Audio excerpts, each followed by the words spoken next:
పోయినావా ఎంత పోయినట్టు కింద ఆరది మొన్న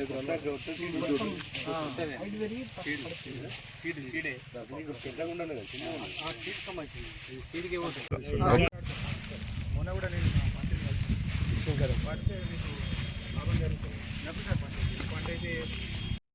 నా పేరు రాజలింగము, గ్రామం వేంపేట. మాది ఇది నాస్ సిడి అని 498 రకము. ఒక 10 ఎకరాలు పెట్టినాము. మా ఊళ్ళో ఒక 300 ఎకరాలు దాకా ఉన్నది. మొత్తం మొన్న వర్షం వచ్చి మొత్తం గాలికి పడిపోయింది. దీనికి మాకు నష్టపరిహారం కానీ, ఇప్పుడు మాకు పెట్టుబడి దీనికి బాగా అయిపోయింది. కోతకు కానీ బాగా ఇబ్బంది ఉన్నది. దీనికి మాకు ప్రభుత్వం ఏదన్నా వేసి దయచేసి ఆదుకోవాలని చెప్పేసి కోరుతున్నాం. వీళ్ళకు ఉన్నోదో విత్తనానికి అవిటికి కలిసి మొత్తం 25,000 30,000 ఖర్చు వచ్చింది ఒక ఎకరాన చొప్పున. అది ఎట్లనే చేసి ప్రభుత్వం భరించాలని మేము ఈరోజు మెట్పల్లి మండల్ వేంపేట గ్రామానికి రావడం జరిగింది. ముఖ్యంగా 2 రోజుల క్రితం కురిసినటువంటి భారీ వర్షం, తుఫాన్ ఎఫెక్ట్ తోటి దాదాపు ఈ గ్రామంలో 300 ఎకరాల వరకు పంట నేల కొరగడం జరిగింది.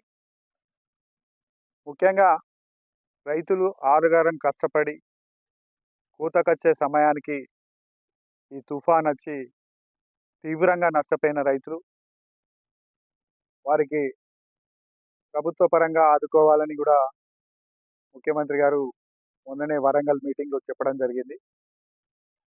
మేము అధికారులకు ముఖ్యంగా కోరేది ఏంటంటే, ఇలాంటి ఏదైతే